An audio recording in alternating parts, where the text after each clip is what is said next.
The old Ford pickup rolled to a stop in front of the gleaming showroom, its faded blue paint and rusted wheel wells looking almost defiant against the polished glass facade. Daniel Harper stepped out first, his worn boots hitting the pavement with quiet certainty.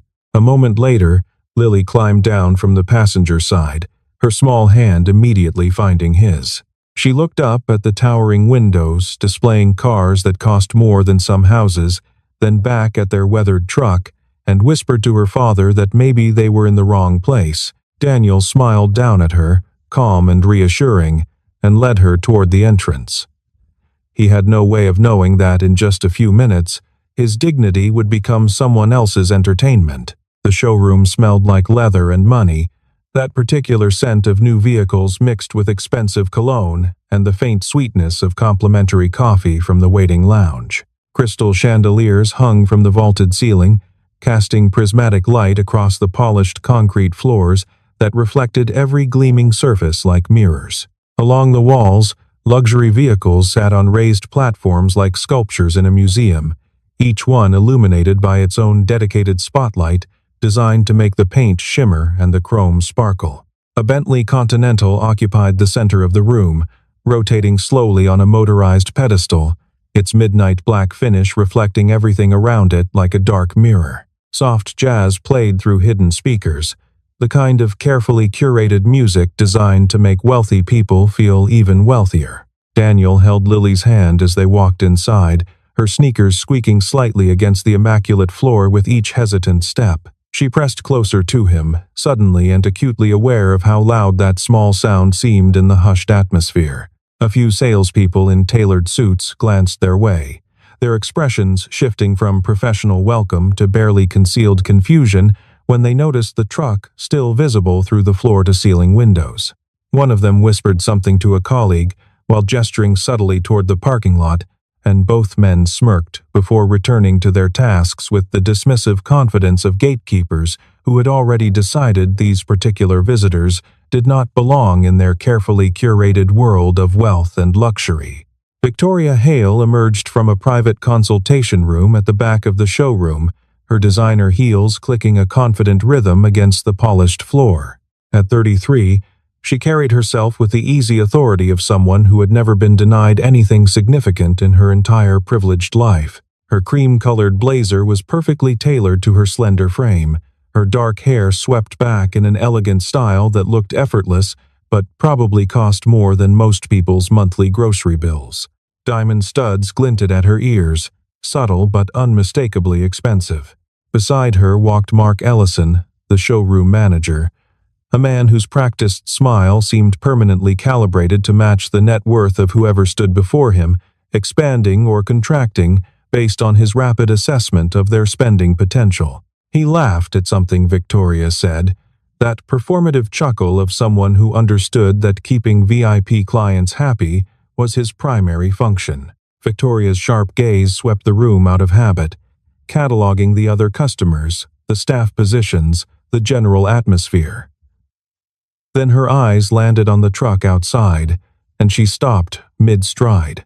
A small laugh escaped her lips before she could stop it, though she made no effort to hide it once it was out. The sound was sharp and dismissive, cutting through the soft jazz like a blade.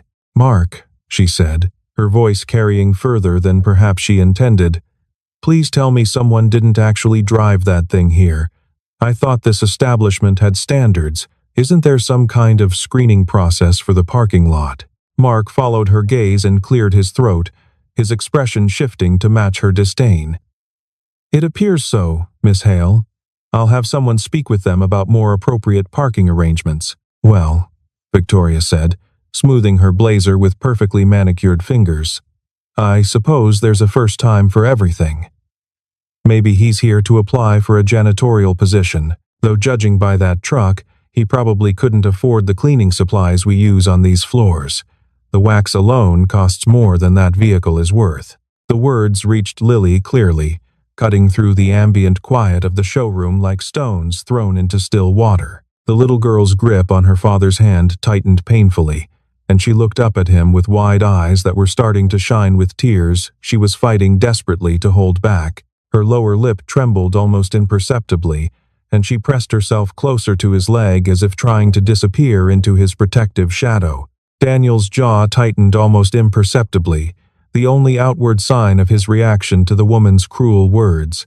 But he didn't turn around to confront her. Instead, he shifted his position slightly, placing his broad frame between his daughter and the source of the mockery. His large body became a shield, blocking Lily's view of the woman whose laughter still echoed.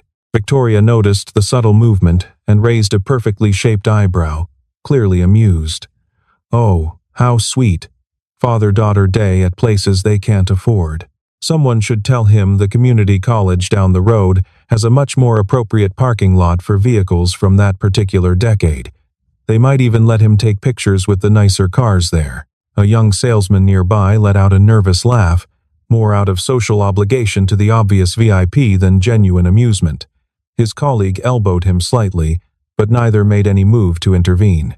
Mark said nothing, but his conspicuous silence was its own form of agreement, a tacit endorsement of Victoria's casual cruelty.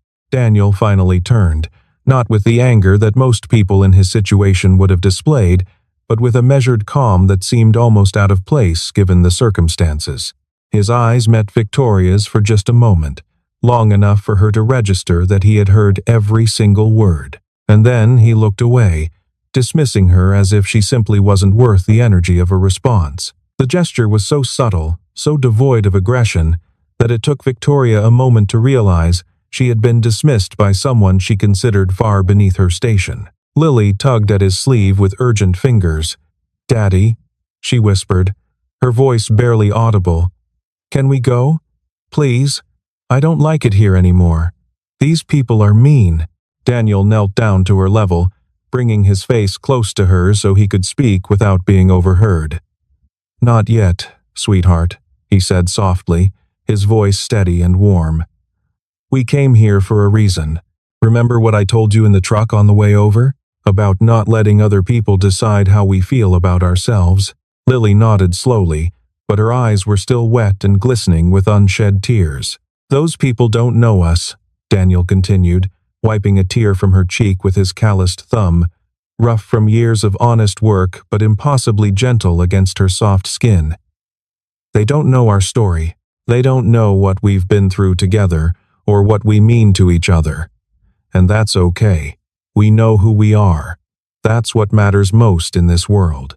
Victoria watched the exchange with a mixture of amusement and barely concealed curiosity. The man's composure irritated her in a way she found surprisingly unsettling. People in his position usually either shrunk away in embarrassment, providing a satisfying show of submission to the social order, or puffed up with defensive anger. He did neither. He simply stood there, solid and unbothered, as if her opinion of him and his truck carried no weight whatsoever in his personal calculation of his own worth. Mark approached Daniel with the enthusiasm of someone being asked to clean up a distasteful spill. His smile was thin, professional only in the most technical sense, his eyes already dismissing this potential customer as a complete waste of his valuable time. "Can I help you with something, sir?" The word "sir" came out flat and hollow, a formality stripped of any actual respect, almost mocking in its delivery. Daniel straightened to his full height and nodded calmly. "I'd like to look at some vehicles, please." A pause stretched between them, filled with unspoken judgment. Mark's practiced smile flickered like a faulty light bulb. "Of course. Perhaps I could direct you to our pre-owned section instead?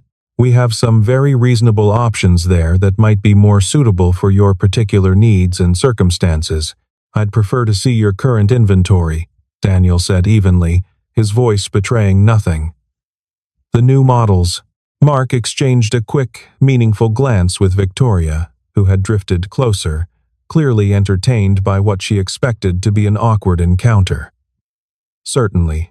Though I should mention, our entry-level vehicles in this particular showroom start at around $150,000, plus applicable taxes, registration fees, and documentation charges." Daniel didn't blink or flinch at the number.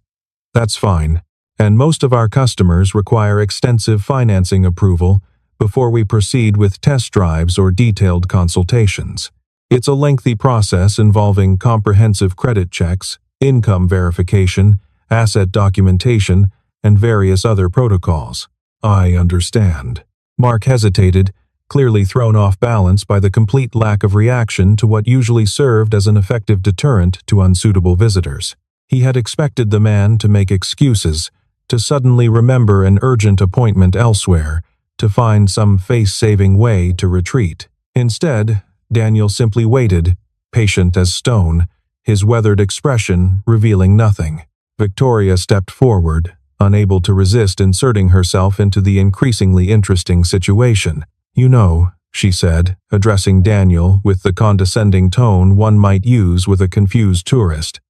"There's no shame in knowing your limits. It's actually quite mature to recognize when you're out of your depth. This showroom caters to a very specific clientele, people who have achieved certain things in life. I'm sure there are other dealerships in town that would be much better suited to your budget and your particular aesthetic preferences." Daniel looked at her for a long, measured moment, his gaze steady and completely unreadable. When he finally spoke, his voice was quiet but carried a weight that seemed disproportionate to its volume. "I appreciate your concern, ma'am, but I know exactly where I am and exactly why I'm here today." Lily watched the exchange with the intense attention that children bring to adult conflicts they don't fully understand but can sense in their very bones. She didn't know why the pretty lady was being so mean to them, or why her father wasn't getting angry like she had seen other dads do.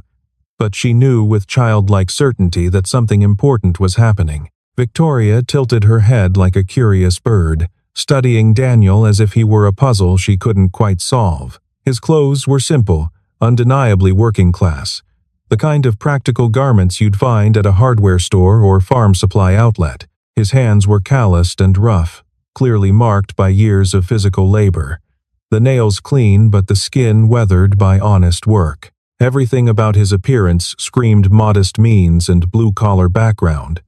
And yet, he stood there without a trace of the embarrassment or intimidation she expected to see. "Tell you what," she said, a hint of challenge sharpening her perfectly modulated voice. "If you're serious about looking at our inventory, I'll personally accompany you on the tour. Consider it a public service. I'd hate for you to waste Mark's valuable time if you're just here to window shop and daydream about things you'll never actually be able to possess." Mark opened his mouth to protest, likely preferring that his VIP client not spend her afternoon babysitting what he assumed was a tire kicker. But Victoria silenced him with a single look that brooked no argument. Daniel simply nodded, his expression unchanged. "Fine by me." They moved through the showroom together, an unlikely trio that drew curious glances from everyone they passed. Victoria pointed out various models with exaggerated enthusiasm, quoting prices and specifications as if reading from a menu at an exclusive restaurant where the portions were microscopic and the bills were astronomical. She lingered deliberately on the numbers, emphasizing them with obvious pleasure, watching Daniel's face carefully for the flinch or the sharp intake of breath that would signal she had finally found the limit of his pretense. Daniel listened without comment, occasionally pausing to examine a particular feature or finish with what appeared to be genuine interest and understanding. Lily stayed close to her father throughout the tour. Her earlier tears dried, but her wariness still evident in the way she kept her small body angled away from Victoria. She didn't understand most of what the adults were discussing, the horsepower figures and leather grades and German engineering terminology, but she understood tone perfectly well, and the pretty lady's condescending tone made her deeply uncomfortable. As they approached a silver Rolls-Royce Phantom parked in a place of honor near the back of the showroom, Lily's attention was drawn elsewhere. A small seating area nearby featured comfortable leather chairs and a polished coffee table covered with automotive magazines featuring exotic cars on their glossy covers. She tugged gently at Daniel's hand, silently asking permission to sit down and rest her tired feet. Daniel glanced at the seating area, then back at her exhausted face, and nodded with a gentle smile. "Stay where I can see you, sweetheart, and don't worry about anything. We're almost done here." Lily settled gratefully into one of the oversized chairs, her small feet dangling several inches above the immaculate floor. She picked up a magazine, and began flipping through the glossy pages absently, though her watchful eyes kept drifting back to her father and the woman who seemed determined to prove something. Victoria watched the girl walk away with an expression that briefly softened before hardening again. "She's sweet," she said to Daniel, and for a moment, just a moment, her voice held something that might have been genuine warmth. "Can't be easy, doing this alone. Raising a child as a single parent, I mean." Daniel's expression didn't change in the slightest. Doing what? Alone? Raising a child. Being a single parent in this economy. She paused, selecting her words with precision. "I assume you are single? No wedding ring that I can see, driving a truck that should have been scrapped at least a decade ago, shopping for cars on a Wednesday afternoon when most employed people are hard at work. The profile writes itself, really. You assume a lot about people you don't know. I observe."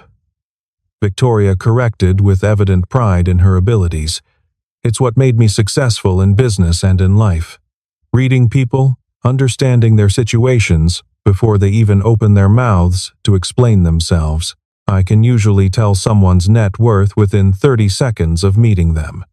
She gestured vaguely at his clothes, his worn boots, the truck still visible through the expansive windows. "You're clearly a hard worker. Blue collar, probably construction or something similar.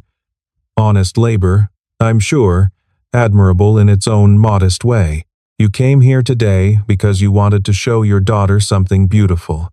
Give her a taste of a world you'll never actually belong to. It's touching, in its way." Daniel was quiet for a long moment.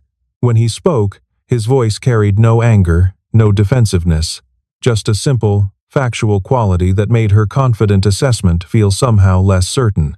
"You see what you want to see. Most people do. It's easier that way." Before Victoria could formulate a suitably cutting response, a small commotion near the seating area drew their attention. Lily had dropped one of the heavy magazines, a glossy publication featuring a limited edition Bugatti on its cover, and its pages had scattered across the pristine floor like autumn leaves. She was scrambling to pick them up with trembling hands, her small face flushed with embarrassment, her movements becoming more frantic as she tried to gather the wayward pages. A salesman nearby let out an exaggerated sigh, loud enough to be heard throughout the immediate area. "This is exactly why we need better screening at the door," he muttered to a colleague, not quite quietly enough. "Next thing you know, they'll be leaving fingerprints on the merchandise and tracking dirt across our floors." Daniel was already moving toward his daughter with protective urgency, but Victoria arrived first, surprising even herself with her quick response. She knelt down gracefully, her expensive designer blazer brushing the floor she had been so proudly describing moments earlier, and began helping Lily gather the scattered pages with efficient movements. "It's okay," Victoria said, her voice noticeably softer than it had been all afternoon. "It was just an accident. These things happen to everyone sometimes." Lily looked up at her with confused, searching eyes, clearly uncertain whether to trust this sudden kindness from the woman who had laughed so cruelly at their truck. "Thank you," Lily whispered finally, her voice barely audible. Victoria felt something shift in her chest, an uncomfortable sensation she quickly identified and just as quickly pushed aside with practiced efficiency. She stood and handed the reassembled magazine to the nearby salesman with a look that dared him to make another comment. Daniel reached them and placed a protective hand on Lily's thin shoulder. "You okay, sweetheart?" Lily nodded, but her earlier spirit seemed visibly diminished, like a flower that had been carelessly stepped on. She looked up at Victoria with those searching eyes, then back at her father, and asked the question that had been building inside her since they walked through those gleaming doors. "Daddy, why did people laugh at our truck? What's wrong with it? Why don't they like us?" The showroom seemed to grow quieter still, as if even the carefully curated ambient music had paused respectfully to hear the answer to this important question. Daniel knelt down slowly to his daughter's level, taking both her small hands gently in his much larger, calloused ones. His knees popped slightly as he lowered himself, the sound of a body that had done hard physical work for many years, but his entire focus was on his daughter's upturned face and troubled eyes. Some people think they can tell everything about a person by what they drive, or what they wear, or how much money they have in their pocket, he said, his voice calm and measured and infinitely patient. They look at a fancy car and see success. They look at an old truck and see failure. But that's not how the world really works, Lily. That's just how some people have been taught to see it, and it's a lesson that does them no favors in the end. But that's not true, is it, Daddy? Lily asked, her voice small but certain in its questioning. No, baby, it's not true at all. He tucked a strand of her soft hair behind her ear with infinite gentleness. A person's worth isn't measured by the things they own, or the car they drive, or the size of their house. It's measured by how they treat others, by the love they give freely, by the kindness they show even when it's difficult. You could put a mean person in the fanciest car in the whole world, and they'd still be mean inside. You could put a good person in the oldest truck on the road, and they'd still be good. The car doesn't change who you are, only your choices do that.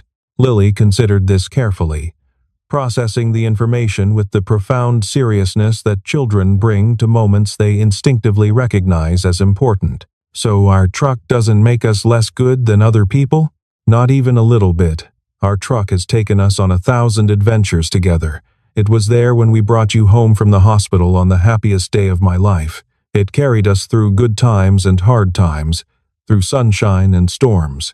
It's been there for every camping trip, every soccer practice, every ice cream run on hot summer nights. It doesn't matter one bit that the paint is faded or that it makes funny noises sometimes. What matters is the memories we've made in it, the life we've built together, the love it carries. Victoria stood frozen a few feet away, completely unable to look away from the scene unfolding before her. She had heard parents talk to children before, at charity events and country clubs, but this was entirely different. There was no performance in Daniel's words, no attempt to impress the onlookers or instruct through shame, just pure, honest love, delivered with a quiet dignity that made her own earlier comments feel suddenly, viscerally, shamefully small. Lily absorbed her father's words with the seriousness that children reserve for moments they instinctively know will shape who they become. So it doesn't matter if our truck is old and rusty, not one single bit. And it doesn't matter if people laugh at us? Daniel smiled gently, the kind of warm, reassuring smile that transformed his weathered, work-worn face into something remarkably beautiful. People can laugh all they want. It doesn't change who we are or what we're worth. The only person whose opinion of you really matters is you, and the people who truly love you. Everyone else is just background noise that doesn't deserve your attention. Lily nodded slowly, a small but definite movement that suggested an important decision had been made. A crucial lesson had been learned. Okay, Daddy. I understand now. Victoria turned away abruptly, busying herself with examining a nearby vehicle display she had already inspected twice before. But her hands were trembling slightly, an involuntary response she hid by clasping them firmly together behind her back. The conversation she had overheard had stripped something away, some protective layer of certainty she hadn't even realized she was wearing. For a brief, deeply uncomfortable moment, she saw herself through entirely different eyes, and the view was anything but flattering.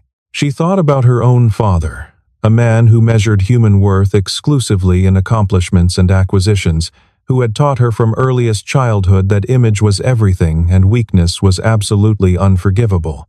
Success was the only language he spoke fluently, and he had made certain she was fluent in it before she could ride a bicycle. She thought about the endless parties and networking events and the exhausting competition for status, the years spent climbing corporate ladders and accumulating expensive things that were supposed to make her happy, but somehow never quite managed to fill the emptiness inside. And here was this man in worn boots and a faded shirt, teaching his young daughter lessons that Victoria, with all her advanced degrees and impressive professional accomplishments, had never been taught by anyone, giving her something more valuable than any luxury item could ever provide. The discomfort she felt didn't last long. Victoria was highly practiced at compartmentalizing inconvenient emotions, at pushing away thoughts that didn't serve her immediate interests. but a small seed had been planted deep in her consciousness, whether she acknowledged it or chose to ignore it. Mark approached nervously, clearing his throat to announce his presence. "Miss Hale, your next appointment is in 20 minutes. Perhaps we should conclude the tour." Victoria straightened her posture, reassembling her composure like familiar armor being carefully buckled into place. "Actually, Mark, I find myself genuinely curious about our friend here." She turned back to Daniel with a sharpened gaze. "Let's cut to the chase, shall we? You've been remarkably patient, impressively dignified throughout this entire encounter. But we both know the truth. You can't actually afford anything in this room. So what's the real reason you're here? Is this some kind of social experiment? A YouTube prank? Are there hidden cameras somewhere?" Daniel met her gaze with steady, unblinking eyes. "No prank. No experiment. No hidden cameras. I told you when I walked in, I came here to buy a car, that's all." "Buy a car," Victoria repeated, her skepticism dripping from every carefully enunciated syllable. "With what? Exactly? Your truck as a trade-in? That antique outside wouldn't cover the sales tax on most of our inventory. I don't intend to trade it in. Then, how exactly do you plan to pay for a vehicle that costs more than most people make in several years of full-time work?" Daniel's weathered face remained utterly calm, almost serene. "That's between me and the dealership, though if you're asking whether I can afford to be here, the answer is yes." Victoria laughed, a sharp, disbelieving sound that echoed off the showroom's high vaulted ceilings. "Forgive me if I don't take your word for it. I've been in business long enough to recognize instantly when someone is in over their head, when someone is playing pretend in a world they don't belong to. The confident act is impressive, I'll give you that much credit. But an act is all it is. You're entitled to your opinion." The complete non-response seemed to frustrate Victoria far more than any argument or defensive explanation would have. She was thoroughly accustomed to people defending themselves vigorously, trying to prove their worth through words and justifications.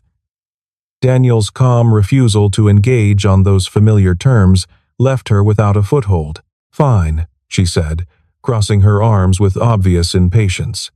"Prove it then. Stop looking and actually try to buy something. Let's see exactly how far your confidence carries you when it's time to sign the paperwork, when the numbers are in front of you in stark black and white." Daniel nodded slowly, as if he had been waiting patiently for exactly this invitation. "All right." He walked past her without another word, past the rows of gleaming vehicles, past the Bentley still rotating endlessly on its motorized pedestal. His footsteps were unhurried, deliberate, the confident walk of a man who knew exactly where he was going and precisely why. He stopped in the far corner of the showroom, where the most exclusive models were displayed behind velvet ropes. There, beneath a skylight that bathed it in natural light like a precious museum piece, sat a Rolls-Royce Phantom. Its deep burgundy finish seemed to glow from within, the rich color of aged wine or autumn leaves at their peak. Mark hurried after him on anxious feet, Victoria following close behind. "Sir, that particular vehicle is our flagship model. It's priced at over $600,000. "I know," Daniel said quietly, running his calloused hand slowly along the car's flawless hood, his rough fingers tracing the gleaming chrome detailing with something approaching reverence. "I've done my research thoroughly. I know exactly what this car is and exactly what it costs." Victoria laughed again, but there was something distinctly uncertain creeping into it now. "You can't possibly be serious about this." Daniel turned to face Mark directly, ignoring Victoria entirely. His voice was calm and businesslike. "I'd like to begin the purchase process for this vehicle. Today, if at all possible." Mark's professional smile had become fixed and frozen, caught somewhere between habitual courtesy and genuine confusion. "Of course, sir. We would need to start with a comprehensive credit application and proof of income. The financing process typically takes several weeks. I won't be financing this purchase." The simple words hung in the air for a long moment before Mark fully processed them. "I'm sorry?" I said I won't be financing. I'll be paying in full. Today, Victoria stepped forward aggressively. You're claiming you can pay over $600,000 for a car, in cash, just like that? I'm not claiming anything, Daniel said calmly, finally turning to meet her incredulous eyes directly. I'm simply stating a fact. For the first time since she had confidently entered the showroom that morning, Victoria Hale found herself at a complete and total loss for words. She looked at Daniel with entirely new eyes, searching desperately for the crack in his facade, the tell that would reveal the obvious bluff she was certain had to be there. She found nothing but steady, absolutely unshakable calm. Mark cleared his throat nervously. Sir, I'll need some verification before we can proceed. Perhaps a bank statement or proof of funds? Of course. Call my banker. Daniel pulled a simple leather wallet from his back pocket, worn soft by many years of daily use, and extracted a plain white business card. No fancy graphics, no embossed lettering, just a name and phone number in simple black font. His name is Robert Chen at First National Private Banking. He's expecting your call. Mark took the card as if it might bite him, holding it gingerly. He glanced questioningly at Victoria, who nodded slightly, then excused himself to make the call. The showroom had indeed grown remarkably quiet. Other salespeople had stopped whatever they were doing. Even wealthy customers who had been browsing now stood completely still, watching the scene unfold with undisguised curiosity. Lily appeared at Daniel's side, having sensed with a child's intuition that something very important was happening. She slipped her small hand trustingly into his much larger one, and he squeezed it gently. Victoria studied them with entirely new eyes, her carefully maintained confidence visibly wavering for the first time. Who are you? She asked quietly, and for the first time since they had met, it wasn't an accusation but a genuine question. Daniel didn't answer. Mark returned exactly 8 minutes later. His face was a complex mixture of emotions that seemed to be actively fighting for dominance. Shock was clearly winning, closely followed by profound embarrassment and something that looked remarkably like genuine fear. Mr. Harper, he said, and the dramatic change in his respectful tone was utterly unmistakable. The casual dismissiveness had vanished completely, replaced by something approaching reverence. I apologize sincerely for any inconvenience you may have experienced today. Mr. Chen has confirmed your account status in full. He mentioned you would be wiring the funds this afternoon. That's correct. Mark swallowed visibly. He also mentioned that you're the founder and majority shareholder of Harper Construction Group. The name landed in the hushed room like a physical object. Harper Construction Group was one of the largest and most respected commercial construction companies in the entire state, responsible for building hospitals, schools, government buildings, and major infrastructure projects across the region. Their annual revenue was measured in hundreds of millions of dollars. Their reputation for quality work was absolutely unimpeachable. Victoria's face went through several expressions in rapid succession.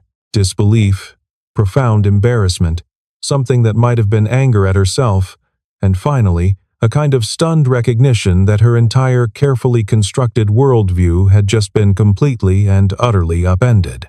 Harper Construction, she repeated slowly, as if saying the famous words out loud might somehow help her understand them better.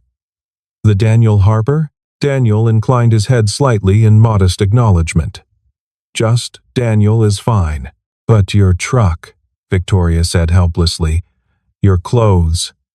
You look like you work for a construction company, not own one of the largest in the state. I do work for it.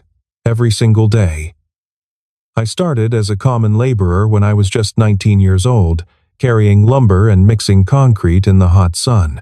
I still visit job sites regularly, still get my hands dirty whenever needed. He paused thoughtfully. That truck out there was my father's. He gave it to me when I started the company. Told me to never forget where I came from, to never forget the value of honest work. I haven't forgotten. I never will. The showroom was absolutely silent now. Every person within earshot stood frozen. Mark had begun sweating more visibly. Mr. Harper, I cannot apologize enough for how you were treated today. The comments that were made, the assumptions, the way you and your daughter were received, it was absolutely inexcusable. If there's anything we can do to make this right, anything at all, please let me know immediately. Daniel looked at him for a long, thoughtful moment. You can stop judging people by what they drive or what they wear. That would be a meaningful start. Victoria stepped forward on unsteady legs. For the first time since they had met, she seemed genuinely uncertain of herself. The armor of confidence she wore so comfortably had developed visible cracks. I owe you an apology, she said, forcing herself to meet his steady eyes. Several apologies, actually. What I said about your truck, about you being here, about knowing your limits, all of it. She paused, visibly struggling with the unfamiliar territory of genuine remorse. I was wrong, completely wrong, and I'm truly sorry. Daniel studied her face carefully, seeing something there that went beyond mere social embarrassment. There was real shame in her eyes, the deep kind that comes from recognizing an ugly truth about oneself. Why does it matter now? He asked quietly. You were perfectly happy to mock me when you thought I was poor. The only thing that's changed is you found out I'm not. My worth as a person hasn't changed in the last 10 minutes. Only your perception of it has. Victoria flinched as if he had physically struck her. You're absolutely right, she admitted, her voice barely above a whisper. And that's the worst part.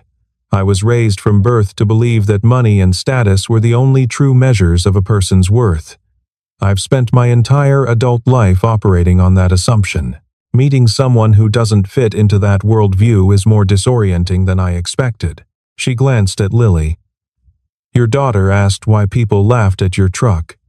You gave her a beautiful answer about worth and love and kindness. I heard every single word, and I realized that I've never been taught those lessons, not really. Everything I learned growing up was about competition, about winning, about being better than everyone else, in ways that could be measured and displayed. Daniel was quiet for a thoughtful moment.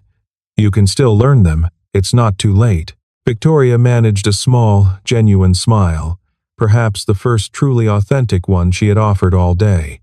Maybe you're right, though I suspect the tuition for those particular lessons is higher than anything I've ever paid before. The cost is just honesty, Daniel said simply, honesty about who you are and who you want to become. The transaction concluded with minimal additional ceremony, though the atmosphere in the showroom had shifted dramatically. Daniel signed the necessary documents with the same calm efficiency he had displayed throughout. He arranged for the Rolls-Royce to be delivered later that week, explaining that he had driven the truck today for a reason and intended to drive it home for the same reason. Before leaving, Victoria approached him one final time. The woman who stood before him now seemed fundamentally different from the one who had laughed at his truck less than 2 hours earlier. I know this doesn't make up for anything, she said quietly, but I want you to know that I won't forget today. What you said to your daughter, the way you handled yourself with such dignity, it mattered. It mattered more than you probably realize. Daniel nodded slowly. I'm not looking for an enemy or a friend, Miss Hale. I just came to buy a car for my daughter's future. Something I can give her when she's old enough. The rest of what happened today was just people being people. You're remarkably forgiving. I'm not forgiving anything. Forgiveness implies holding a grudge first. I just don't have the energy for that. Life's too short. He paused. My wife passed away 3 years ago. Cancer.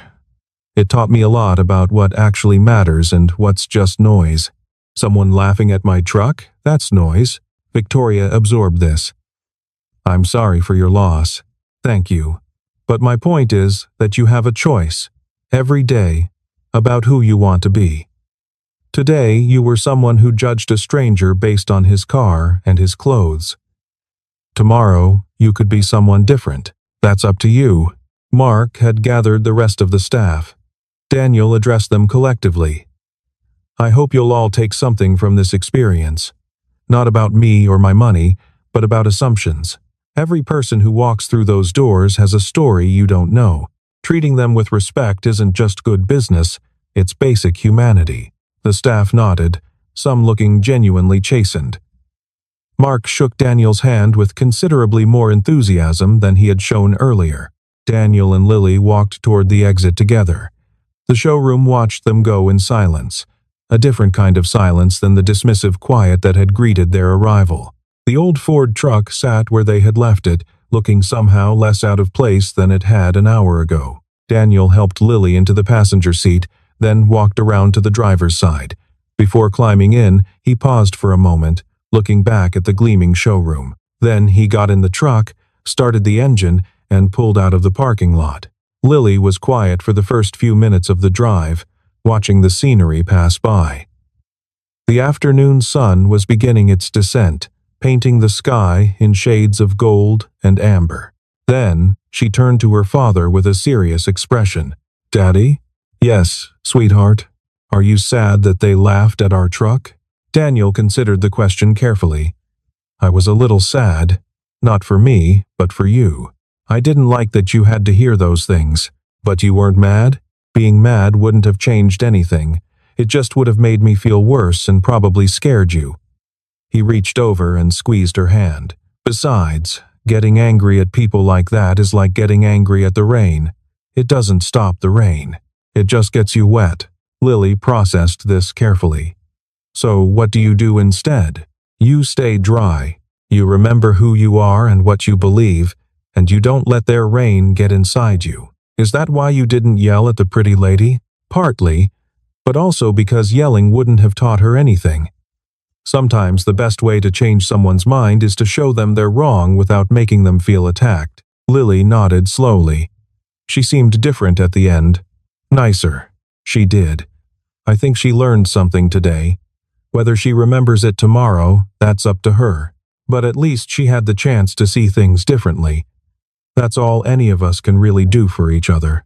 They drove in comfortable silence for a while, the truck's engine providing a familiar backdrop to their thoughts. "Daddy?" Lily said again, her voice smaller now. "Yes, baby? I'm glad our truck is old." Daniel glanced at her, surprised. "Yeah? Why's that?" "Because it has stories. That new car was pretty, but it didn't have any stories yet. Our truck has lots." She ran her small hand along the worn dashboard. "This is where Mommy put her coffee that one time and it spilled everywhere. And that scratch on the door is from when we went camping and the branch fell. And the seat has that squeaky spot that always makes me laugh." Daniel's throat tightened unexpectedly. "You remember all that?" "I remember everything about Mommy," Lily said simply. "And this truck remembers too. That's why you keep it, right?" "Because it remembers?" Daniel had to blink several times before he could respond. "That's exactly right, sweetheart. That's exactly why." Lily settled back into her seat, satisfied. She understood the important parts. She understood that her father was a good man who didn't need fancy things to prove his worth. She understood that people could be wrong about you and that the wrongness said more about them than about you. And she understood that an old truck full of memories was worth more than any shiny new car could ever be. Daniel drove on toward home, his daughter beside him, the setting sun ahead of them. The Rolls-Royce would arrive eventually, but for now, he was exactly where he wanted to be, in his father's truck, with his daughter's hand in his, driving home through the golden light of a day that had turned out to be about much more than buying a car. The truck rumbled on, carrying its cargo of memories and love and hard-won wisdom, heading home as the sun set gold and amber on another day that mattered.